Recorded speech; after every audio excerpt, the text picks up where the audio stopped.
James Bond, I just grew up because I started building it, it was kind of like, but you know what you don't see is on the backside. So the front.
How close is it? University of Texas. Not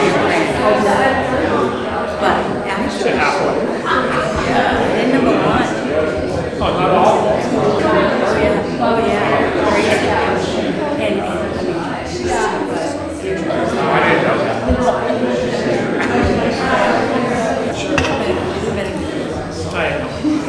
Our lives were I'm we learned about especially how it feels, but so right now, Oh, okay. just the beginning of it.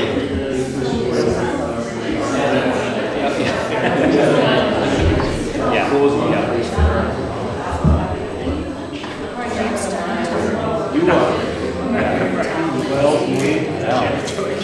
We're gonna keep it. Like, don't work. The players are ready. See more.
All right, good evening. This is the Town of Newfield Zoning Board of Adjustment.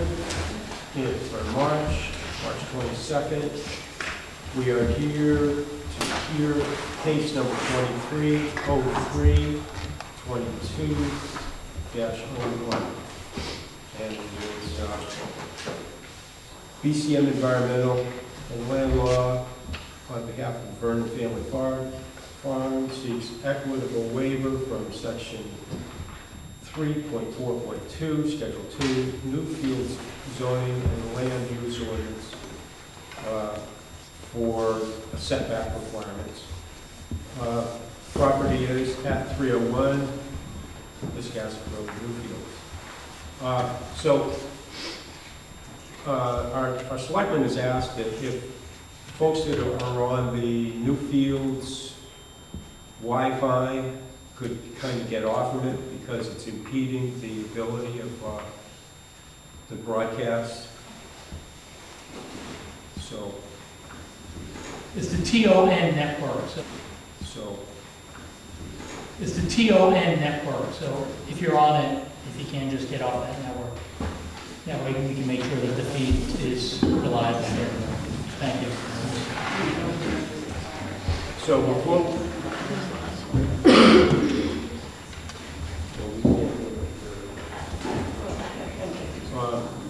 before we start, what our timing allowance is for the applicant to have 10 minutes. They may request a little bit longer. Then we'll have people speak for. They will have 2 minutes. And when that list of people is done, we'll have people who may wish to speak against. They will have 2 minutes. Another time? Everybody have time? Okay.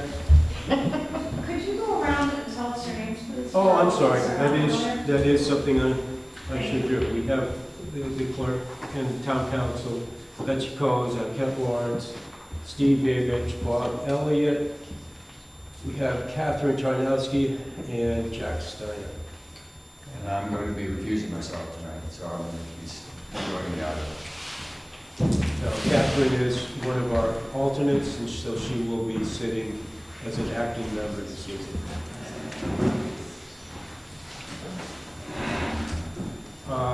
Not yet. It's typical that the applicant is going to present their case. You have something that should go before that. I sent an email to the zoning board, and I'd like to read it because no one responded to me. Yes, I read the I email, didn't get a response. and I didn't feel that it's exactly the time or place to discuss that. I differ with you, sir. That's your opinion. I'm going to ask Councilor Manzelli to present the case. Thank you, Chairman, members of the board. Before I get going, I have not been before this board for an equitable waiver application, so I would like to ask guidance from the chair. Do you want, and I understand the 10-minute limitation, that should be no problem. Do you want more of a general presentation, or does this board prefer to go, specific criteria by specific criteria? Probably we should be specific criteria. Okay, all right, thank you. I will take it that way then. Essentially, what happened here is at the farm, I'm going to read from my application cover letter here. I'm just going to jump right in at, well, let me address first the extent of the setback required. So there's two different ways to calculate it. One way, the setback would be only very small out of compliance, about a foot. The other way, the setback would be about 15, 20 feet out of compliance. I think the way of calculating it has nothing to do with the merits of the equitable waiver. I think those two issues are separate. And we put in the materials the way we think the setback should be calculated and why. And so I'll leave that to the board's discretion. I'm happy to take questions on that. So looking at the merits of the application, I'm going to start on page 3, factual information supporting the applications. So in 2021, the farm wanted to build this structure that exists that used to exist, not the one that you see there today. They wanted to build what we call phase 1 of the pavilion, to store walk-in coolers, large refrigeration units that they use with their agricultural operations. So they did everything the right way, good faith, all of that. They applied for a building permit, they obtained the building permit, they constructed the structure in compliance with the building permit. The building instructor signed off on the building permit.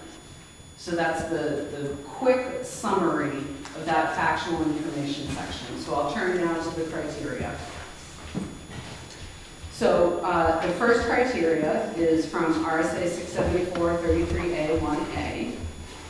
So the violation was not noticed or discovered by any owner, former owner, etc., or municipal official until after the structure in violation has been substantially completed, or until after another subdivision, etc. So that is exactly what happened here. This construction occurred in 2021, pursuant and fully in compliance with the building permit. And then in 2022, the farm wanted to add on and go on to phase 2 of the pavilion construction. That is when both the building inspector, we put it in an educational setting today, the building inspector and the farm realized that the front setback was not being met. So the mistake was met, not after substantial completion, but actually after complete completion of phase 1. So we satisfy the first criteria.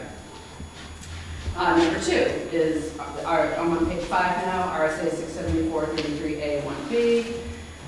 The violation was not an outcome of ignorance of the law or ignorance of ordinance, failure to inquire, obfuscation, misrepresentation, bad faith, etc., but was instead caused by either a good faith error in measurement or calculation made by the owner, or an error in ordinance interpretation or applicability made by a municipal official in the process of issuing a permit. And so as we've written here, we feel that both the building inspector and the farm made an inadvertent, honest, good faith mistake. We don't feel that anyone was aware of this setback issue in 2021 when the building permit was issued. The building was constructed in compliance with that building permit, and then the building inspector signed off on that construction project. Nobody said anything about there being a problem with the setback. Nobody wrote anything about there being a problem with the setback. There was absolutely zilch about the setback in 2021. Moving on to 674-33A-1C. That the violation does not constitute a public or private nuisance, diminish property values, or interfere with or adversely affect permissible present or permissible future uses of any such property. So we've got a couple things here. Number 1, as you may be aware, one of the conditions of approval for the planning board, conditional planning board site plan approval, is that we obtain an amended driveway permit. That process is underway, and the thrust of driveway permitting on state roads is safety, making sure that the line of sight, the sight line distance is safe, all of the safety-related concerns with egress and ingress associated with the state road.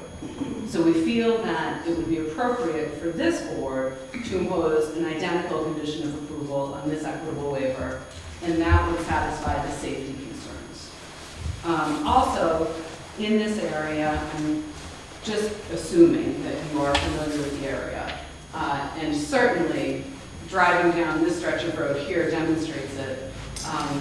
This town is really gifted with a lot of historical richness, and these beautiful old structures are, 5 feet off the road, 3 feet off the road, and that's the same at the farm. Their farm stand does not comply with the front setback, and many of the structures in the area and throughout town do not comply with the front setback. So this would be consistent with that.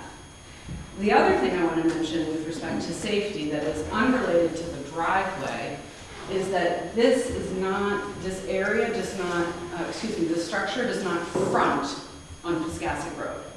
So building-wise, that is the back of the building. It fronts on the interior of the property. So safety-wise, it's not as if you have crowds of people, 5 feet off of the pavement of Piscassic Road. They are on the interior of the property. Moving on to the next one, 33A1D. Due to the degree of past construction or investment made in ignorance of the facts constituting the violation, the cost to correct so far outweighs any public benefit to be gained that it would be inequitable to require the violation to be corrected. When I do corporate work for farms and I form LLCs for them, we talk about how it's a for-profit business, not a non-profit business, and it's the running joke. Like, oh, really? That's news to me, because farms don't make a lot of money, generally speaking, and Vernon Family Farm is no different. They have invested a significant amount of money in this pavilion already, and based on the regulatory scrutiny these past months, they have invested an additional $45,000 at least. So it would be unduly burdensome for them to lose that in-depth investment in this agricultural operation.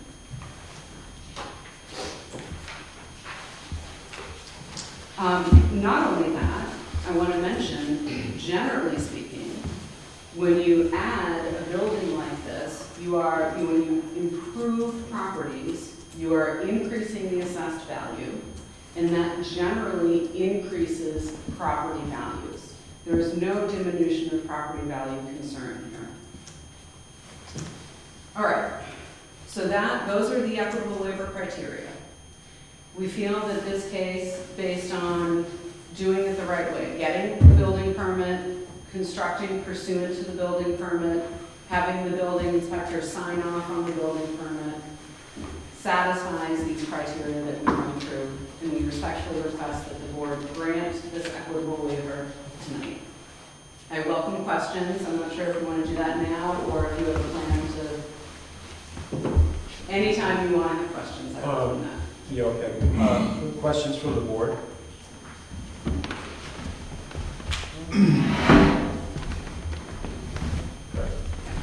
Thank you. Those who wish to speak in favor, keep in mind there's a 2-minute limit to. Yeah. Go ahead. And please state your name and who you are. Your resident. 57 Bald Hill Road. Okay. I heard safety mentioned a couple of times, and safety came in flyers the last election. This is supposedly all about safety, where there are safety concerns here. I'd really like somebody on the board to verbalize how this is unsafe and why they haven't been working, why they haven't been able to work in January and all. What exactly is unsafe about that structure? I heard the lawyer say that the setback, being able to see around it, that we all back out of the general story. What exactly is the safety concern, or is it not about safety? Can you verbalize the safety issue with this? As it relates to the state driveway permit, that's being reviewed in a whole different thing. That's a state process. That was not something that the planning board required us to look at in this case. Planning board required us to look at the dimensional setback. They have offered to let the driveway permit be a part of this application. That's voluntary, in my opinion, on their part. I can understand asking that we are offering to have that as being one of the conditions. Personally, I didn't think that was, I just, that complicates things a little bit. And the question is, what specific safety hazard or what injury or damage do you foresee based on the setback being where it is? compared to where it's supposed to be. So what could possibly happen? Think like, oh, someone could trip and fall, someone could break their leg. A car could not see the structure and run into it, even though. Right. So what would that be? What safety hazard is there? The place to ask that question is to the state with their safety requirements as they view offering their permit. Site distance is the first thing that comes to mind. But we're not here to describe that. That was offered to us. Well, I'm only bringing it up because it seems to be the major issue when I get flyers in my mailbox saying safety will not be compromised. And you really had select boardsmen running saying it's about safety. I talked to neighbors, they're an unsafe operation. I'd like to know exactly how they're unsafe. There may or may not be safety issues, but that's not the purview of this board in this hearing tonight. This is strictly setback variance. I understand you got a question. So nothing is being discussed with where this building is, whether it's 5 feet back or however far back it's supposed to be, involves safety. It's just the minutia of how far back it's supposed to be. That safety was never a part of why the Vernons has spent all this money. It's not safety, it's minutia. All right, you're just going to have to possibly take it to the planning board. Get in touch with the state highway people. They're the people who are studying this. Like I said, it's been offered to us, and it seems like an extra to me. We may work with it, we may not, but we're not issuing any permit for driveway access. That's not our board. And the meeting is realistically posted about setback relative to schedule of dimensional regulation. That's what we're here to discuss. You're bringing something that's outside of that into there. I'm going to suggest that we're not going to discuss that anymore. Okay. You brought your comment. We spent some time on it. That's not. I got it. So it's not within the purview of the board or this to mention safety because you don't really foresee safety as an issue with this specific. That's not what your assumption is going a little bit beyond. We're not talking about that. That's not part of this. Somebody else? Go ahead, please. And who are you? And Allison Friedland, 57 Walnut Road. okay. So in situations like this, variances can be offered, correct?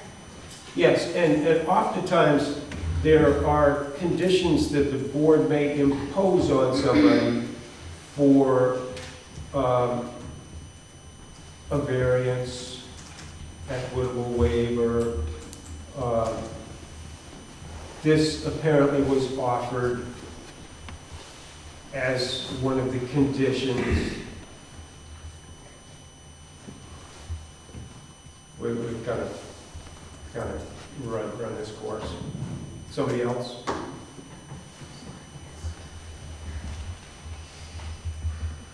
Okay, anybody wish to speak against this?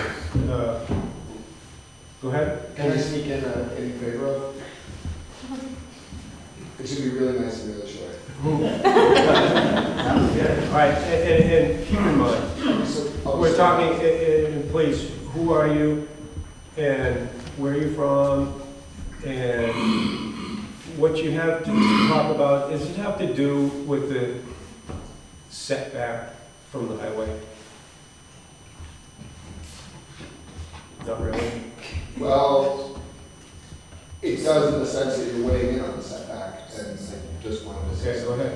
I'm Keith 2 minutes. from 210 Piscasset Road, and I just wanted to say out loud that we moved here in 2019. We absolutely love it. We completely adore having the Vernon family farm in town, and from the outside looking in, having done some permitting and construction work, certainly things happen, but from the outside looking in, it seems like it's like good faith mistake meets like best intention regulations, but I hope you can find a way to work it out, because it's a great community, and I understand that tempers get high, but at the end of the day, I don't know, I think everyone can hopefully find a positive solution, because, there's just too much anger out there. I just, I like the Vernons. Well, I like you guys. I like you guys. this meeting has been rather peaceful compared to what I've heard of some of the This others. is my first one, I apologize. I just want to say nice things about it.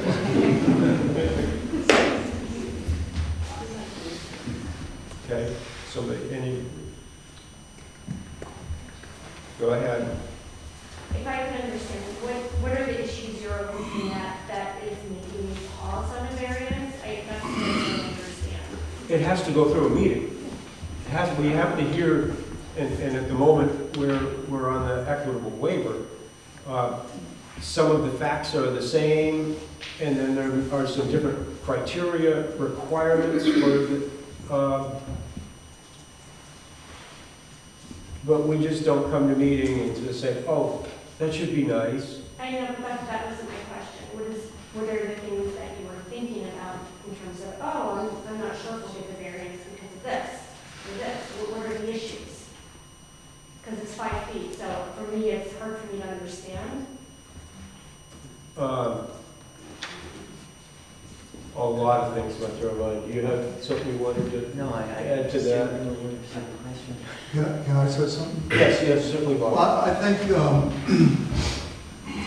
Attorney You can, Manzini, it's actually, if I may, I forgot to invite the board to please call me Amy if you're comfortable. My last name is Manzelli. Manzelli. With, everybody has a hard time getting correct. My daughter's Manzini, that's why. That makes sense. I think she explained it pretty clearly. So the issue is, in the Newfields zoning, you need a 25-foot setback from the road. And this building is within that setback. That's the issue. That's a simple issue. And so a variance or an equitable waiver or adjustment is required to allow that building to continue to be in that condition as it stands. There's always been an option to lift it, if you will, turn it, move it so that it's in compliance. The building still exists. It's a lot of work. That's an option. I happen to see on my street a barn lifted probably 6-8 feet off the ground. They're probably going to put a foundation on it, and it doesn't have setback issues or anything. They just want to fix the building. That's an option. Then none of us would be here. It would come into compliance another way. Yeah. If I could add further to your point, though, there are state regulations, and there's 5 specific criteria we got to go through. We have to discuss it. We got to vote on it. There's a lot of process, whether it's a simple question or a complex question. So that's why we're here tonight. We have to work our way through this. I saw another hand. No? Okay. I live in Newmarket, New Hampshire. Am I allowed to speak? Yeah, sure. Okay. Peter Sawtell. I run Seven Rivers in Richmond. I run programs for Newfields Elementary School. And I just wanted to speak and it sounds to me that there was a permit that was issued, John Hancock, it was signed. And so I know something that I teach, your community's kids is about owning, mistakes, something that was missed. And to me, this sounds like the good faith and just kind of like owning that something was missed and it's okay. And there's been a lot of good conversation about this community and about the Vernons. And it sounds like, figuring out a way to just like sign these things and move forward, honor that the permit was signed, phase 2 happened, and allowing the building to sit where it is. In some of the discussions that I've had with council, I've considered that a lot. Sure, yeah, sir. In the end, also, the owner builder needs to be responsible to how they're doing their investment, and that it's protected by understanding the regulations that surround it. Right, in the town owning it and knowing. Yeah, what so they're signing. there's the town owning it as well as the Vernon's owning it. There's responsibility towards that end on both sides of this issue. Yeah. And this issue has got a lot of shades of gray, but we're not interested in getting into those discussions. Okay. I'll be quick. My name is LJ Frankmore. I live in Kensington, New Hampshire. I just want to sort of point out that in previous meetings, when Glenn first brought up this as an option, he sort of said it in a really obvious way, like, this building, the reality is that it got approved and cement posts went into the ground. And it's not a temporary structure, it got approved as a permanent pad. And so he said, in this case, it would just be an equitable waiver. I mean, he said it so like this is just sort of matter of fact, because it wasn't approved as a temporary thing. And so I just want to remind the board, especially to consider that point about it being cost prohibitive to move it. A case of a barn moving, of course, if an owner decides to spend the money to put a foundation under a building, they can make that choice. But this would be a really difficult thing for the purpose. Oh, I realize it would Yeah. change the scope of. Thank you. More questions from the board? Oh, go ahead. Just a real quick one. I have to admit, you know, as somebody who's had the building inspector over to her house, Phyllis Mackey, in the fields. You know, anytime any of us have something done on a house that requires a building inspector, Yeah. I have to admit, I'm curious, does this mean that like if the building inspector signs off on something that, and you go ahead and do it, that like I could be at risk of having him like change his mind and come back and say, oh, sorry, just kidding? And I mean, I'm sitting here, I hear this and it's like, I'm a little worried, you know, that if the building inspector signs off on something, I always thought that was, you know, I don't need to be There's a lot of, say, as I mentioned, a factory. lot of gray in this. One of them is that it's a farm, and there are some relief described in our ordinance for permits that, well, there's gray in that area, some cracks perhaps. And realistically, the answer is no. If you come in with a good drawing showing your setbacks, it shouldn't be a problem. And then if it is, that this is a process that, okay, I see a hand in the back. Yes, Ruth Patterson, 295 Newcastle. I do have one question to just understand better. So I understand there was one permit for the first building and the first phase. If you do a second phase, does there have to be another permit, or was that all disclosed in the first phase? Well, there was a permit issued for the, as it's described, the first phase.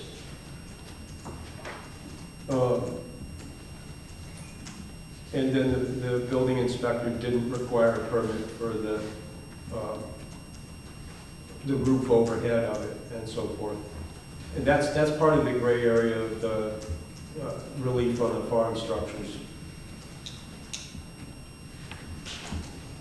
So I don't know how much further I can go with your question there. It's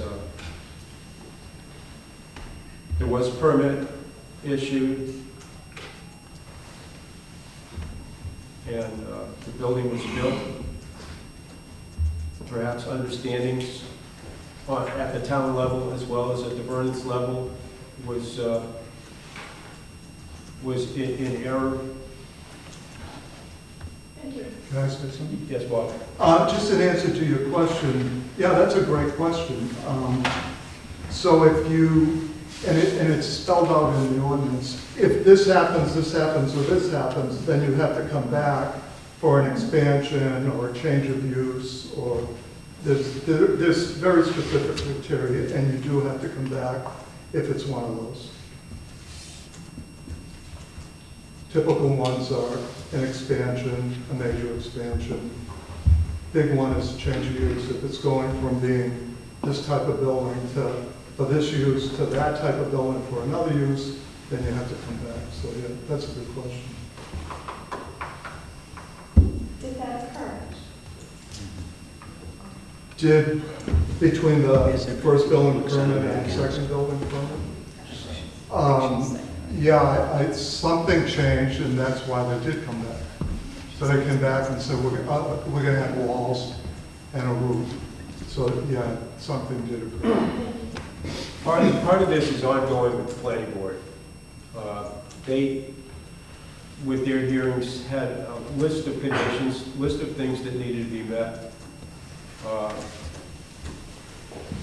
And one of the things was that resolve the issue of the setback, and that's an issue that the planning board itself doesn't deal with. It's an issue that comes here. So we're going through that procedure. Yes, go ahead. Jackie Slavani, 29 Main Street. I think the question is that if the building inspector signed off on a cement structure, how is it then the owner's fault? Like if I get a permit from our building inspector, I assume that he understands the regulations and he understands where there might be an issue. And if there was an issue, would not issue a permit. I mean, that's his function, correct? That's kind of what he's in charge of. So if he issues a permit, how can we come back and say, well, now you're in the wrong for the structure being where it is? One of the reliefs for farm structures is that they don't have to present drawings going into it. So that leaves them, in a way, responsible to meet the requirements without purview of the planning board or the building inspector, in this case, building inspector.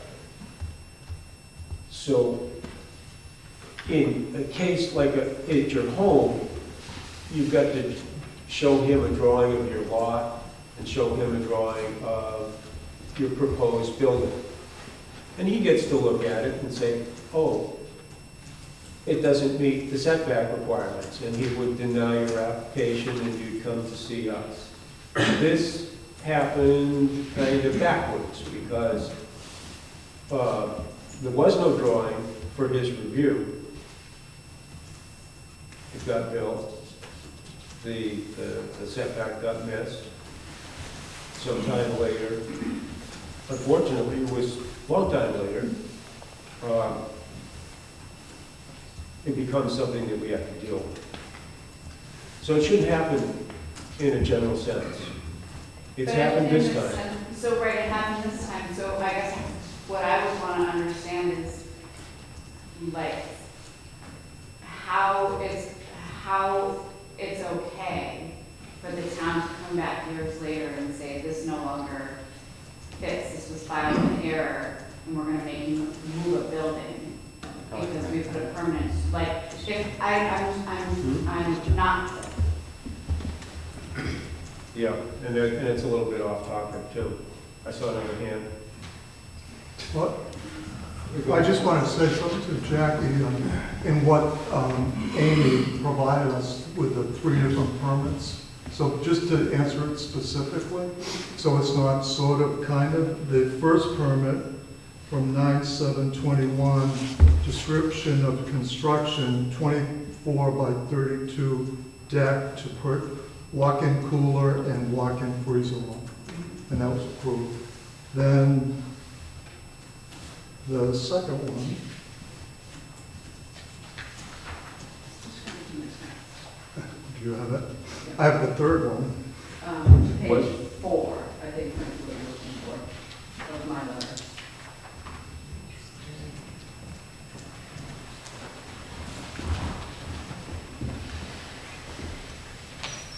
if I may, are you looking? Yeah, go ahead, Yes. just read the For description. 2022, the pavilion was extended inward towards the interior of the property by approximately 12 feet, making the pavilion now 24 by 46 feet, and a bar area was built in. No, I meant on the permit, the actual permit, the second permit. I think that's what Jack is asking about, is what was the sequence of the permits? So the first one was the one I read.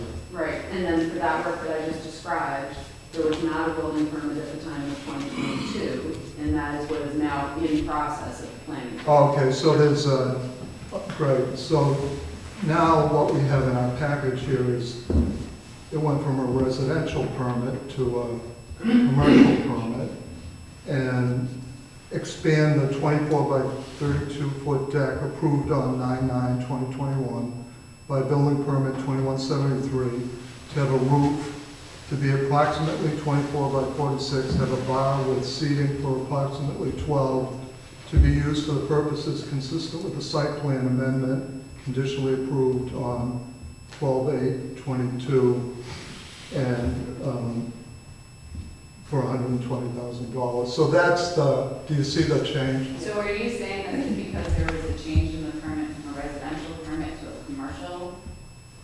Am I saying what? No, I'm just, I thought you wanted to understand what the permits Did were the for. setback not matter with the first permit, is my question?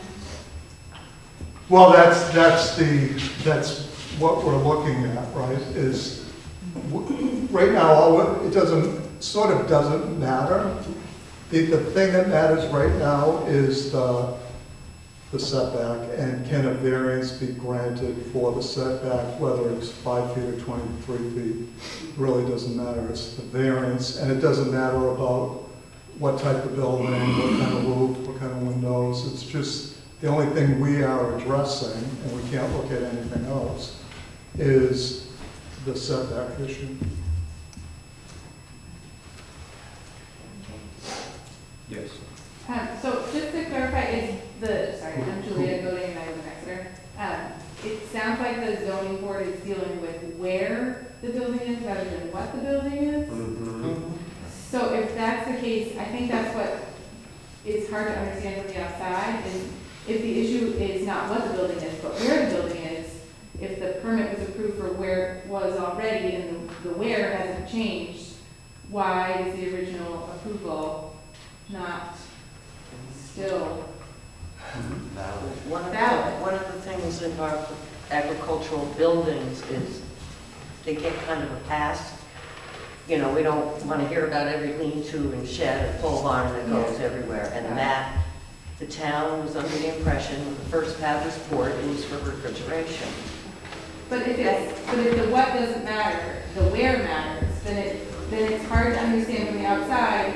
If the site hasn't changed, if it's still exactly where it was when it was approved, and you're saying that what it is doesn't matter, whether it's residential or commercial, whether it has walls or a roof. It became commercial, I believe, with the second part. There's according to a the change inspector. between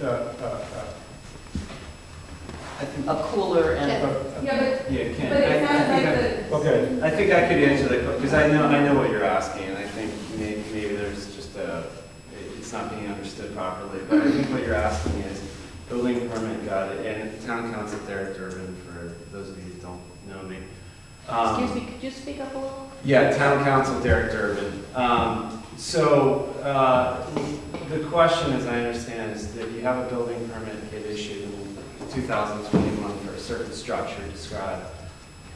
And why at this point, for this board, because the location with respect to that front yard setback hasn't changed. It's 5 feet or 19 feet, however you interpret the setback. So why do you have to clear it now? The reason being is legally, the building inspector doesn't have the ability to issue a permit that violates the zoning ordinance. The town still has an obligation to the citizens of the town to respect the provisions of the zoning ordinance and apply them equally to everybody. So sometimes that can come into conflict with a permit that's been issued. That's why a process has been put forward by the state legislature for these equitable waiver requests. And I usually will tell people that are applying for equitable waivers, well, you know, there are certain facts that go into that, who really made the mistake, for example.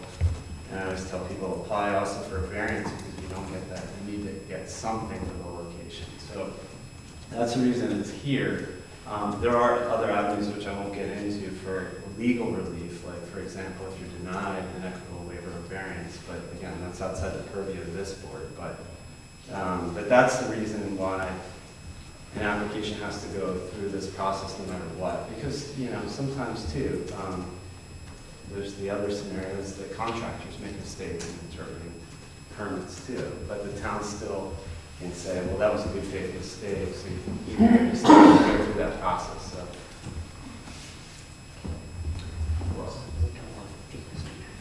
I'm Mark Goodrich, 216 Piscasset Road. Why should the Vernons pay for that mistake?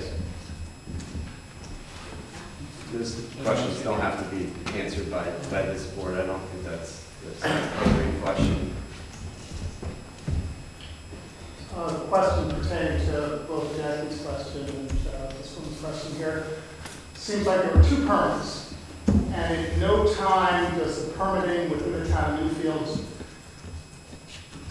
demand that the petitioner actually say where the structure is being built. That's not a question that was addressed in either one of these two permits. So that's part one of this question is you didn't know where the structure was going up in the back. And two, I'd like to know when it was discovered that there was a problem and it wasn't within the town guidelines, and who discovered it and why did it become an issue? Because their supermarket isn't within those guidelines.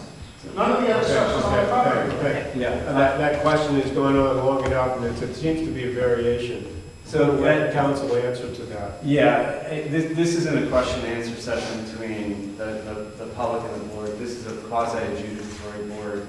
Presentation is made by the applicant. Public comment can be received to the merits of the application, to the criteria that Attorney Manzelli has laid out to the board. She's applied the facts as the Vernon sees them to the equitable waiver criteria.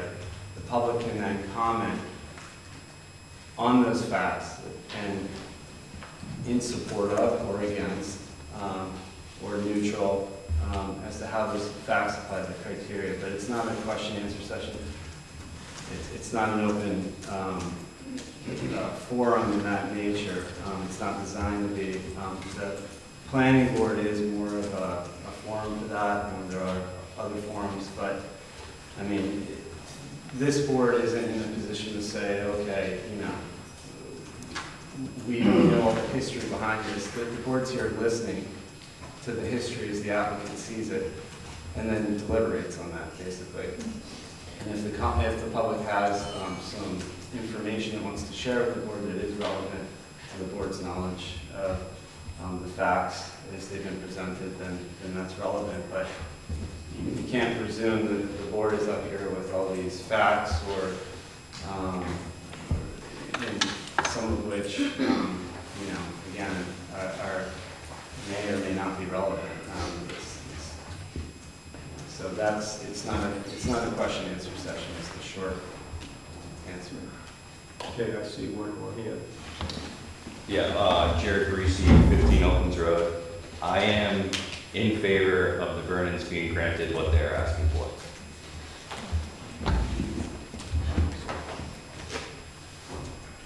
I see a hand. Steve Coles, 4 Baker Street, Newfields. Couple of things. I'm actually in favor of the conditional Equitable waiver. But I think it's very important for this board to be very clear about what, if that is granted, what that really means. And I would refer you to the planning board decision dated December 8th, 2022. And in their decision, the very first paragraph, they said, they conditionally approved the modified site plan for agriculturally related uses. That's important because in their zone, and actually in residential agriculture zone in the entire town, a restaurant is not provided a permitted use. Even the zoning board cannot allow a restaurant. The planning board then went on to cite 17 conditions in their decision. They put a lot of time and a lot of work into this. Those conditions are conditions that need to be met before any farm can pursue any of their concerts and on-site catering events. I think it would be important, again, I'm in favor of the waiver. It would be very important for this board to cite the fact that restaurants are not permitted in the zone.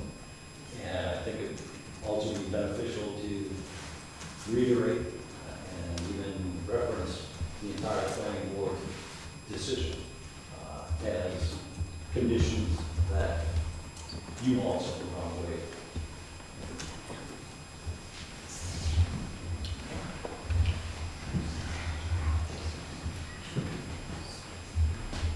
Okay. Yeah, go ahead, Jack. Jackie Slovani, 59 Main. I'm in favor of Vernon's request. All right, I'm going to close the public session now. Oh, there's one more. One more. Go ahead, Gail. Speak your name, please, for the... Gail Davis, 131 Oldley Road. We speak in favor of the Vernon Family Farm and put all of this divisive work that's being done across this town, fighting against the farm, put it beside it, accept the original authorization by the planning board or by the building inspector, and let's move on. We're really affecting people's lives. Sure, thank you. Right now, Amy, go ahead. May I respond after we close the public hearing? But I would say before the public hearing is closed, yeah. Sure. Yeah. Just two quick notes. First of all, we didn't mean to complicate anything by suggesting that you incorporate the condition of approval about the DOT permit. That is a complication. We have no problem with you not incorporating that as a condition of approval. Second of all, I think it is wise to limit discussion of the current permitting that's underway through the planning board process today. But I did want to say one thing that is critically important about the 2022 construction when the structure was expanded. There was no change to the setback. And so I think that's a really important factor for all that occurred in 2022 as relates to your deliberations that you're going to enter into. Nothing changed with respect to that setback. Do you mean the location of the building? The location of the rear of the building, which is the side of the building that fronts the street. That didn't change at all. Relative to the measure point, wherever that may be. Yeah, yeah. That's all, unless there are any other questions. Thank you. Okay, so we're going to close the public session. The board will deliberate on this equitable waiver and see where we go from there.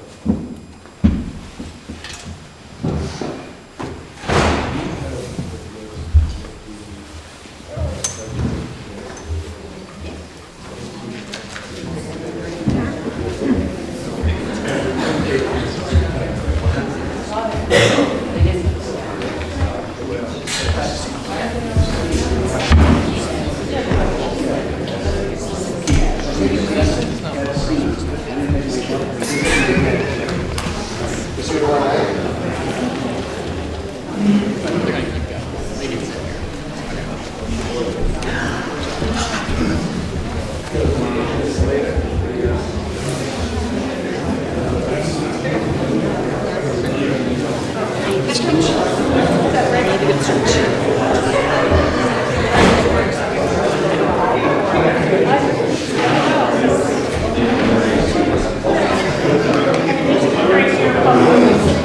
If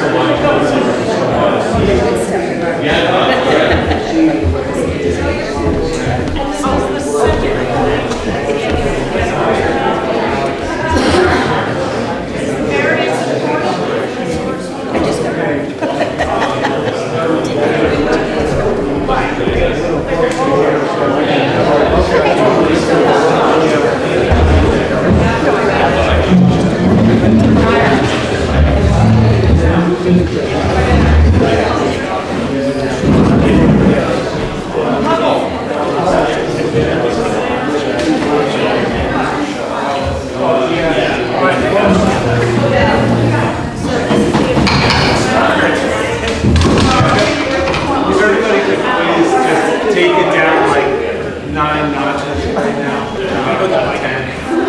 That would be appreciated so the board could actually get to the deliberation which you've all been waiting for. Thank you.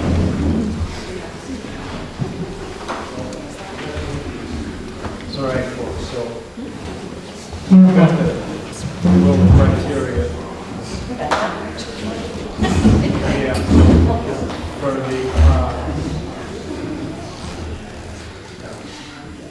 for the equitable waiver. Number one, does the request involve a dimensional requirement, not a use restriction? Yes, that's true. It's a dimensional thing, that's what we were talking about. Explain how the violation has existed for 10 years or more with no enforcement action, that's not applicable. Explain how the non-conformity was discovered after the structure was substantially completed, after the vacant lot violation had been transferred to a bona fide purchaser.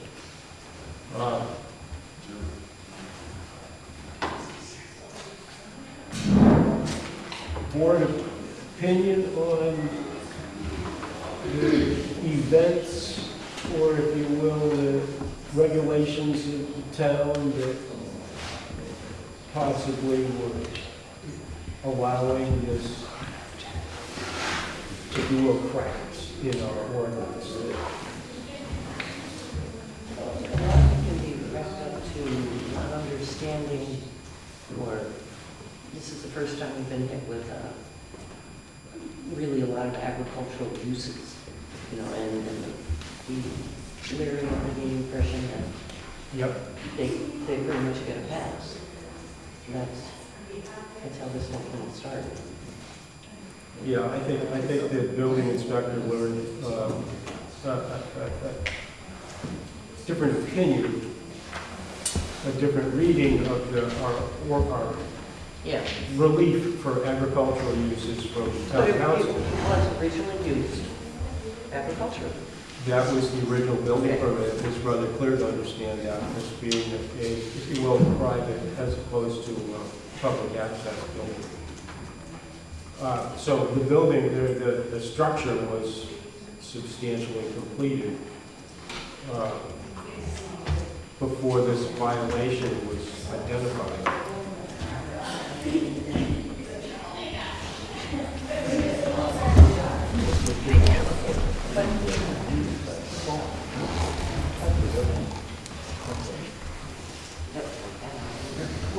Do we have to name a date? Like at which it was discovered? So at a certain date, it was discovered that there was an issue of interpretation of the zoning ordinance. Yeah. And then it was discovered that the building was not in compliance with setback. There's a couple of issues. The use, which is planning board purview, and that's where all of these conditions that they have were responded to or created and so forth. And this was also one of the things that they come to us. It's somewhat clear to me that the agricultural relief in our building permit application was in part of the errors made in this case. Yeah. But pretty much in their favor, they were able to go ahead and build. Yeah. I think we just need a date, right, at which it was discovered. I don't know, With that. does that really matter? I don't know, that's what I'm asking. It That's- says that was- what was the manner that it was discovered, that it was out of compliance. I think we just Yeah, need there to- is one, there is a document where Larry, Go ahead, Derek. Yeah, I think what you're getting at is, was it discovered before they, let's say, substantially completed the structure? I don't think you need to identify a specific date, but I think what they represented in their presentation is that the structure as it exists was substantially completed before any type of, it was recognized any type of setback encroachment occurred. So. We handle these like we would.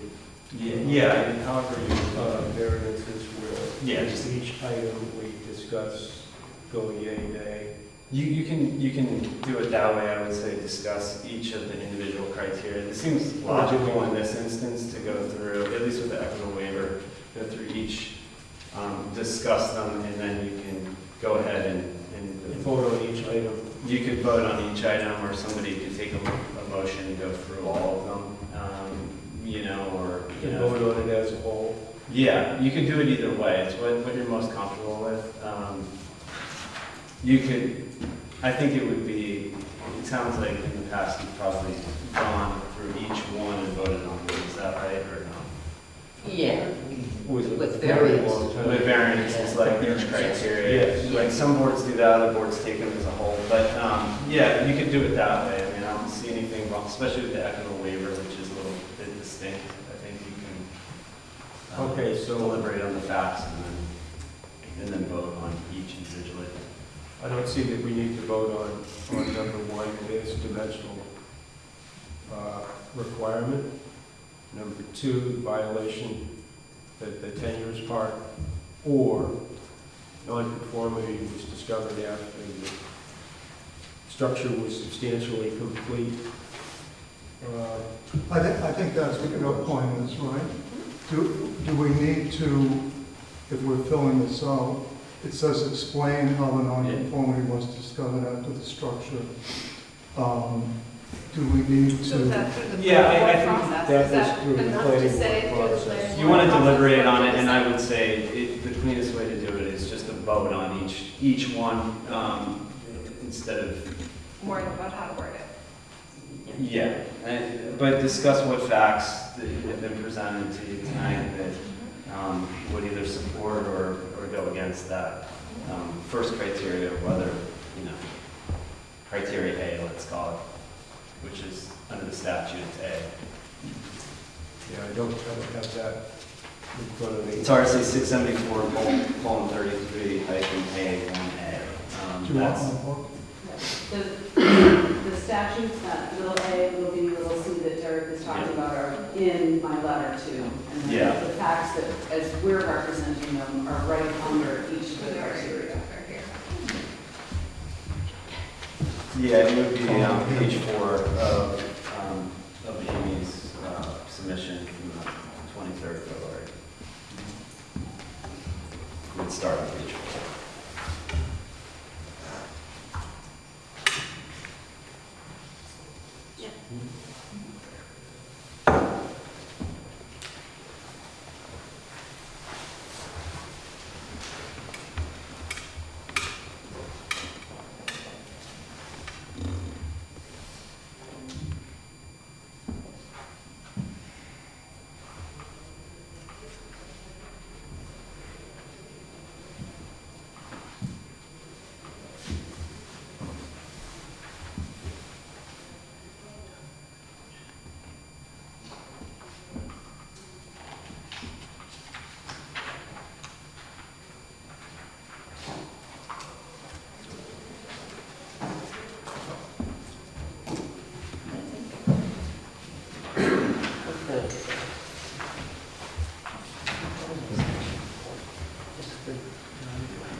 Unidentified. Yeah. Ancillary, I don't recall. But it was here that he said,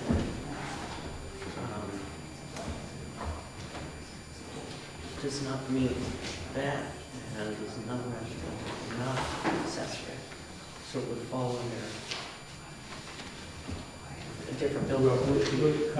I've got to this. I'm going to abbreviate sections of this if and only if the board makes all of the following findings. A, violation was not noticed or discovered by an owner, former owner, agent.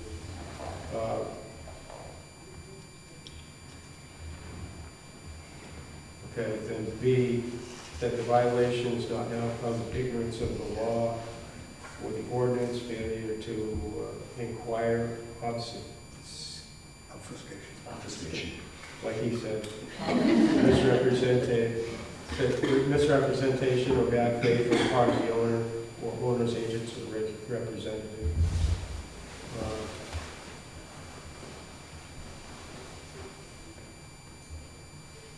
That gets a little. That gets dicey. Yep. That's a what? That gets dicey. Well, that's where we have to understand that how that relates to the misunderstanding of the power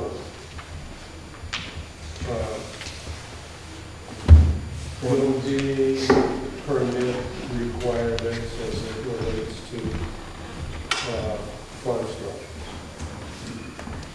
That's what we were operating under until, When you said, what do you mean, the building inspector? I think there's a change between Larry and then we had, what is his name, David? Oh, Come in, different inspector, and he's the one that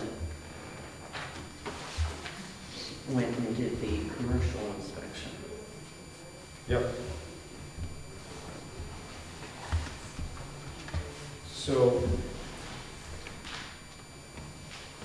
I think we'll come back to that.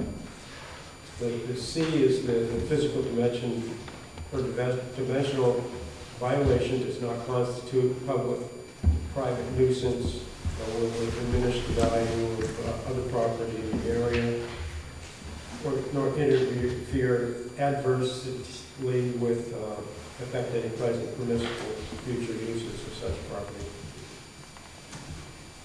So, as I drive by, and you see the fence line in front of it, I know the building's there, and that's about it. You know, it's much easier to see the old structure that's the farm store. This one is somewhat masked or behind fence.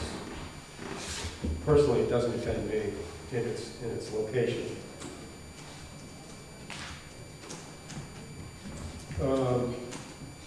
Any other comments about its dimensional violation, how the public-private nuisance side of it? I mean, nuisance could be visually. It's actually several. Looks like it's always been there. Yeah. Probably. Was that the blacksmith shop that's the store in? No. Blacksmith shop is the office. Chairman Nicole. Bible shop's the office. Wait, no, Bible shop is the store, wood shop is the office. Yep, okay, thank you.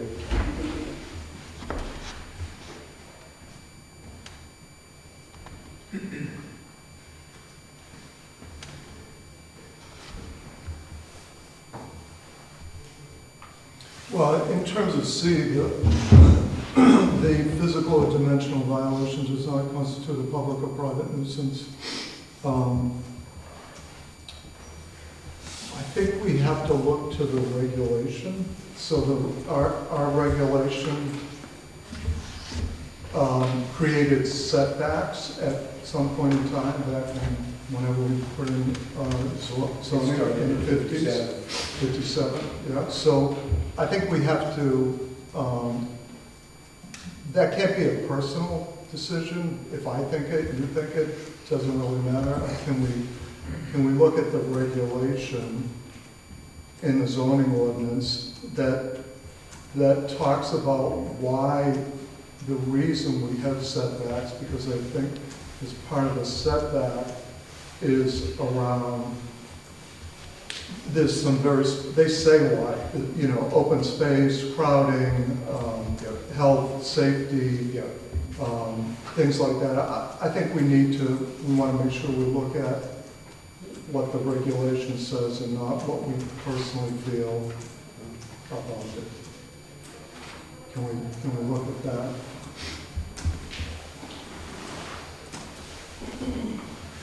If we go to the Newfields ordinance. Look at the page.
Maybe we have to go to the RSN. You know, that basically says, you know, why do we have zoning? What is open spaces, safety? Yeah, there's a public very, safety, there's a very specific list. It's in the purpose of the zoning. That would be. Maybe the council he knows exactly where it is. Well, no, I don't think the ordinance speaks specifically to that. I mean, I haven't, I wouldn't, I don't recall if it speaks exactly to the exact purpose behind setbacks, but generally light airspace, preserving, you know, adequate separation. You know, in a situation like this, I mean, I can't, I don't want to misparaphrase it, but he does it, you know, is it creating really any impediment to surrounding properties in its existing location is really kind of, I think, at least in my opinion, the best way to paraphrase that. And, you know, you've heard testimony, base your decision on the testimony, or if there's something that you know about it specifically that is outside of the testimony, you can consider that personal knowledge. I think the general purpose behind setbacks are light, preservation of light, air, and space.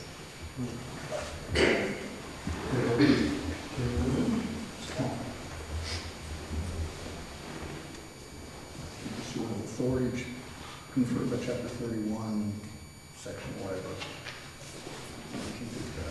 Purpose of promoting the health, safety, morals, and general welfare of the community by regulating and recording the districts, the use of land and buildings, the size of yards and courts and other open spaces, and the density of population in order to provide for, here we go, adequate light and air, safety from fire, panic, and other dangers, promotion of wise and efficient use of land, the promotion of good city design and arrangement, which includes the provision for public utilities and other services, conservation of value of buildings and the preservation of rural trauma now attached to the town.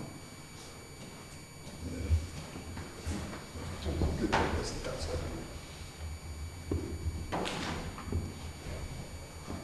But just looking at the building itself, it satisfies that. It would say that from a fire standpoint, it's probably not the best location, but, I mean, we're so close, but, yeah.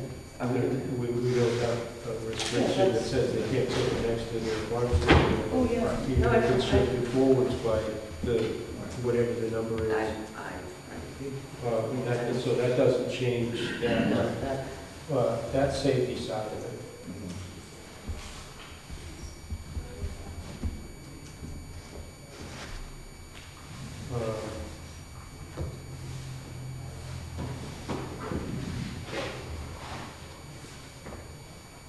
I don't see that this diminishes the value of property in the area.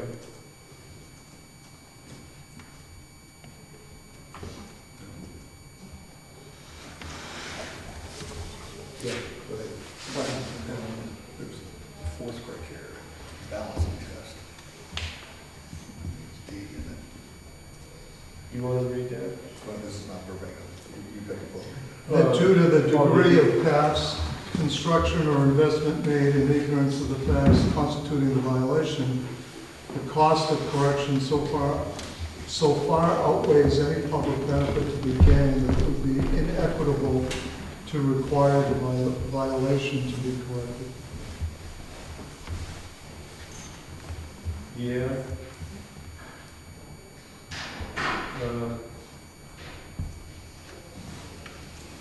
I guess as much as I understand the building can be moved, I also understand that's very expensive.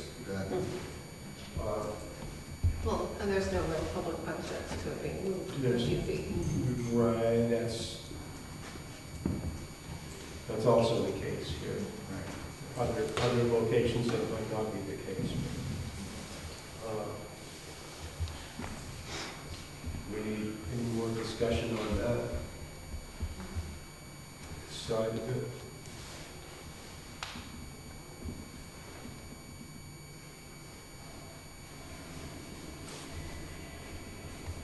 Okay, no, this number 2, the first part of it. A, if there's the 10-year thing with no enforcement action, that's not applicable.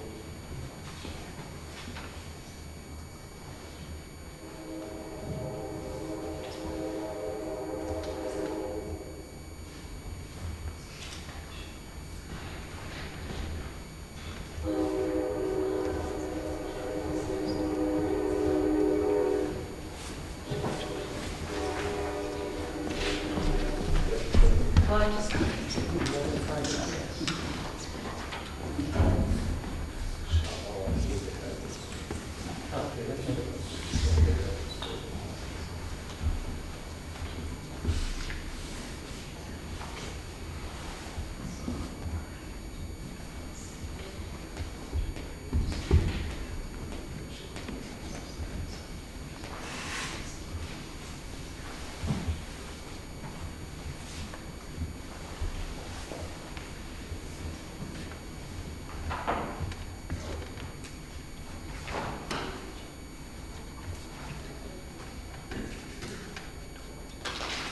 How do we want to, or do we want to, it seems like each individual item is kind of cumbersome.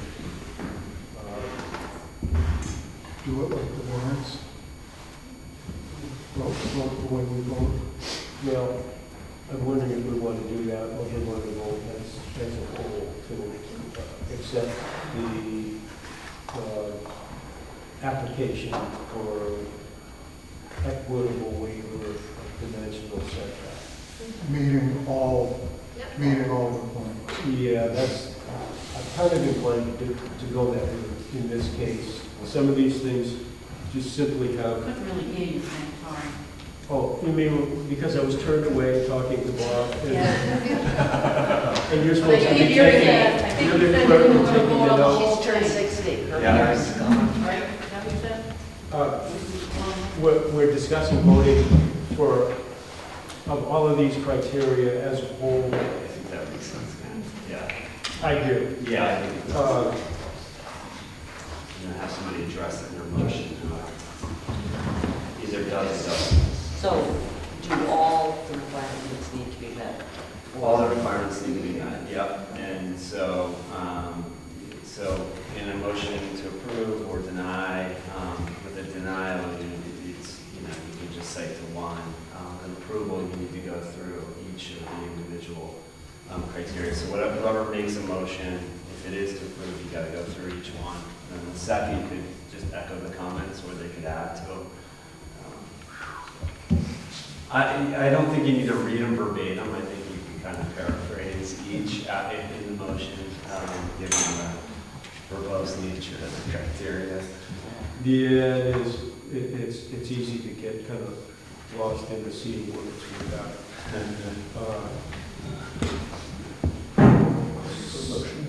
I am ready. Do you have the, I've got a short version before here.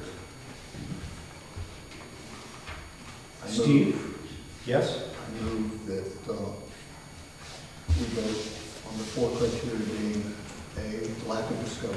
The violation was not noticed for discovery until after the structure was substantially completed. B, there was an honest mistake. The violation was not the result of ignorance of the law, failure to inquire, et cetera, but was an honest mistake made in measurement or calculation, or error in interpretation by a municipal official in the process of issuing a permit. C, that there's no diminution in value, that the physical or dimensional violation does not constitute a nuisance, diminish property values, or interfere with permissible use of surrounding properties. And D, the balancing test, that due to the degree of past construction investment, the cost of correcting the mistake outweighs any public benefit that would be gained, and it would be inequitable to require the violation to be corrected. We're supposed to have comments on each of these as we go.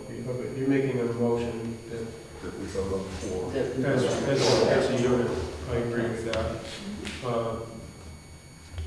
Second that? I'll second that. All in favor of voting for the 4 as one unit, say aye. Aye. Aye. How does that fit in?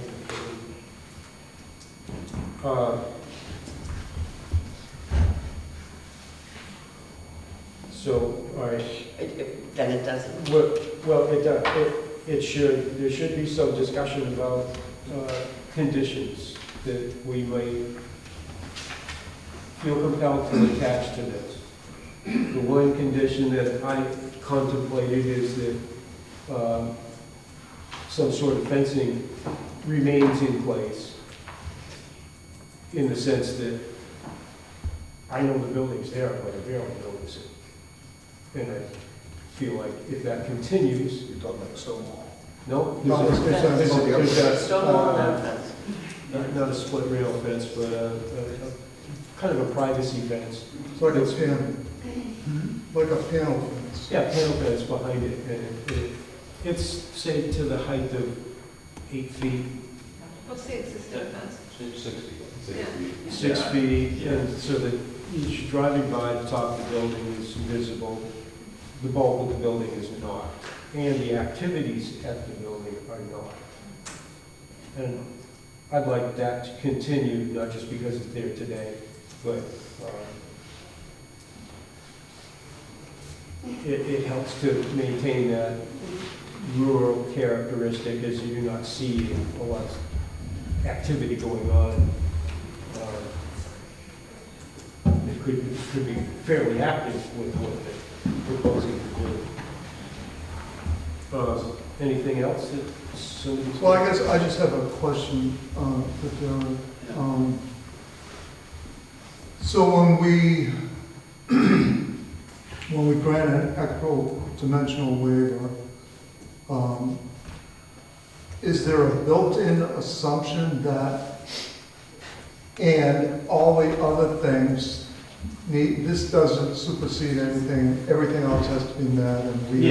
Yeah, exactly. So, I know a suggestion was made, incorporate all planning board conditions. That would be appropriate. That's already something that they have to comply with through the planning board process. Mandatory. Yeah. And we don't have responsibility for those items. Right, exactly. If it relates to the setback itself and the application before the board, then yeah, there are reasonable conditions that you could consider. All the representations the applicant incorporated naturally as conditions of if you're approving an application. So anything they've represented that they'll do or not do is part of that. And, okay, great. And maybe the other thing to consider is future buildings.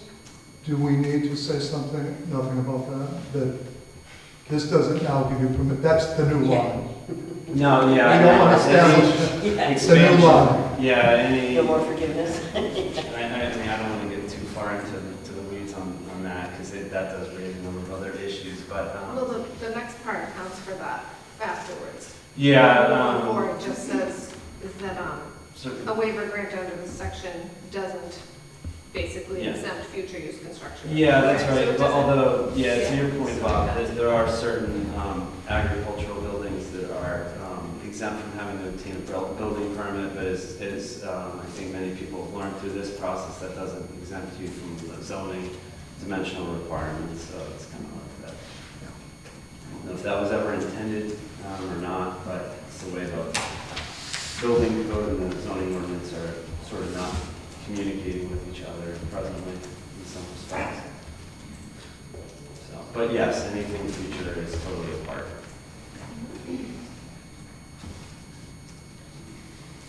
Anything else? Have you got the ability to go through the items and discuss? So are we requiring a fence as a condition? We should discuss that. I don't get the fence, but there's a fence. There is a fence. Yeah. And I wish it to continue. Yeah, they probably do too. But I make the motion. not a bigger fence than they already have. It's not a bigger fence than they already have. It's You're just saying it can't come down. I don't want it to come down or go into disrepair to the degree that all of the activities become something that's a distraction and for people driving by the street. One of the things, it makes it out of sight. And I kind of like that. It's the way it is.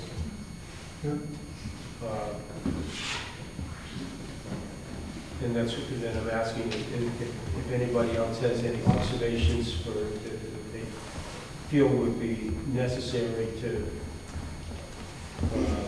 make this less impactful to the community. Condition. There's the highway condition. Personally, think that that's a complication that we don't need to have on our plate. It's a planning board requirement, and I'd soon as leave it with that board. So just drop off the offer to include the driveway permit identical to the approval as the Yes. DOT. Great. Cross it off. Okay. Everybody's on board with the fence requirement to maintain it? Yes. I'm not married to it, but Okay. I thought you were on that.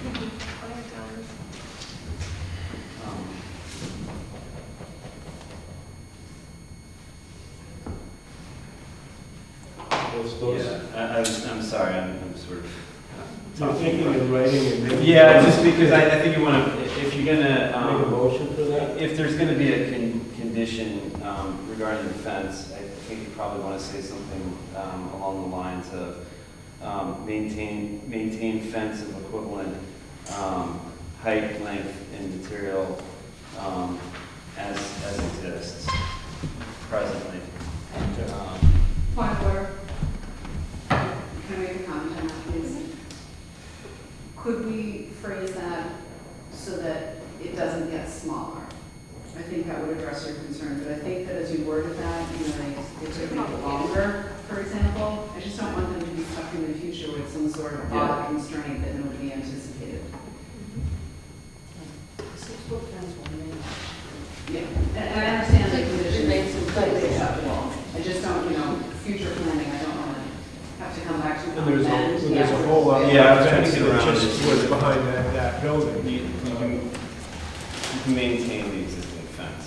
There's a practical reality behind that though. But I guess we can just state it as that as long as it's clear on the record that the intent is that should that fence fall down, Yeah. you can put a new one in. Or have a hole, Oh, yeah. or, maybe it's a hole. I think if there was an at least or something in there, Derek. Yeah, I think you can maintain, yes, fence of at least. Yeah. At least Similar the same height characteristics. width. Same height, Same height. and then really the purpose and And intent similar is for material. privacy, more or less. And aesthetics. Aesthetics, I privacy. say and both aesthetics. sides. It's Yeah, screening. privacy and aesthetics. Yeah. Okay. Thank you. I view that as privacy from their side, and I also view it as Material. For the public. removing a distraction from the public.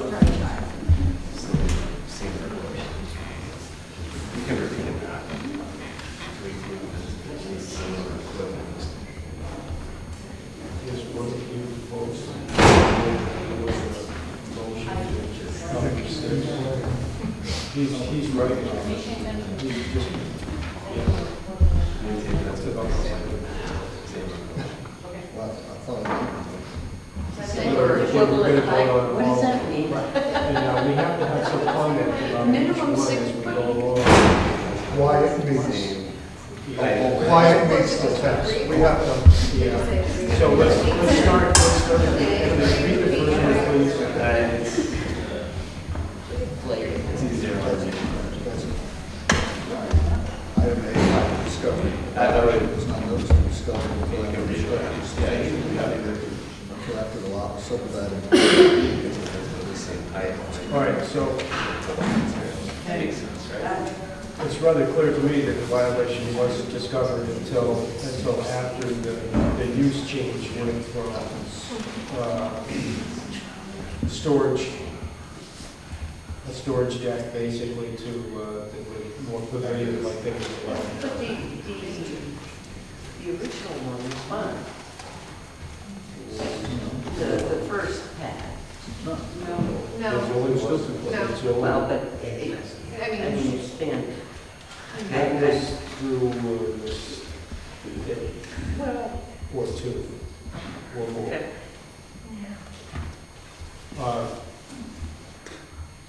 The honest mistake, the violation was not the result of ignorance of law, failure to inquire, bad faith, it was an honest mistake made in measurement, or an error in interpretation by municipal official in process of issuing a permit.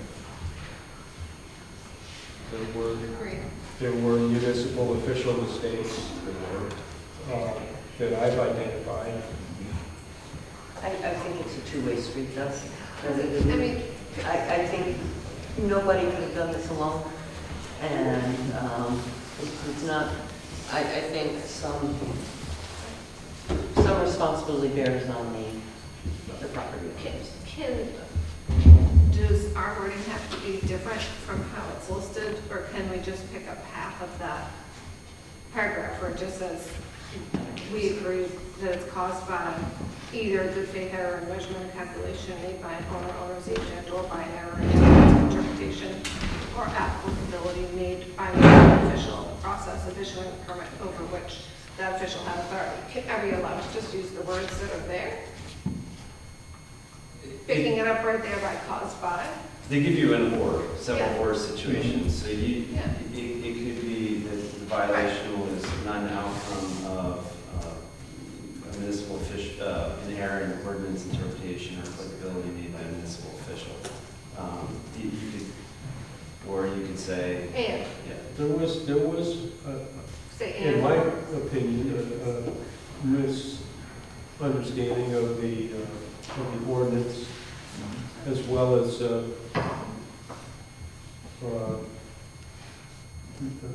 misunderstanding from the official.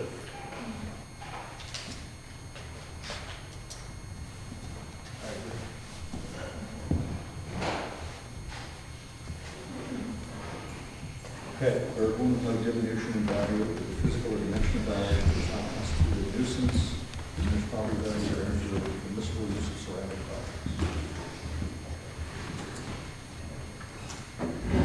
Yeah. It's agreed that it doesn't constitute a public. Or the state. I'm not using the words on the paper. That doesn't change any value to surrounding properties or to this property, for sure. To the best of our knowledge. Well, We don't have any expert opinion, et cetera, et cetera. We don't want to put in the record that that's a fact. I think we just want to say to the best of our knowledge that it's not going to occur. I know it would be more awkward for the building as it sets orientation-wise to move, if you will, 20 feet inland. That would be somewhat awkward. Not that is part of our decision, but okay, so I think we agree that there's not a diminution of value by this building where it's being where it is.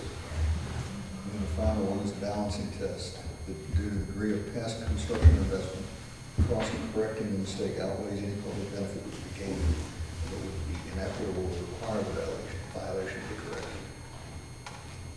Check. Yeah. Yeah. And those are our four points. So there's the discussion. Now, on these 4 points, can we bring that forward as a motion? Both are, Yeah, I think, you know, the cleanest way to do it is you've discussed each of the criteria. If the motion maker just reiterates some of the key facts under each of the criteria, that you don't have to read the criteria, but just A, B, C, and D. These are the facts that support the motion, and the second can add to it or just say, I incorporate those comments in. Yeah, I think that's the cleanest way to do it. motion to start with. Before we can vote. All right, so this is the motion. I move that pursuant to RSA 674, colon 33-A. Now, we're making a motion to grant this equitable waiver. Under the following 4 findings. A, lack of discovery that the violation was not timely noticed. B, that it was an honest mistake made in the measurement or calculation or error in interpretation by the municipal official. C, that there's no diminution in value. D, that the degree of investment, D, the cost of correcting the mistake outweighs the public benefit that would be gained.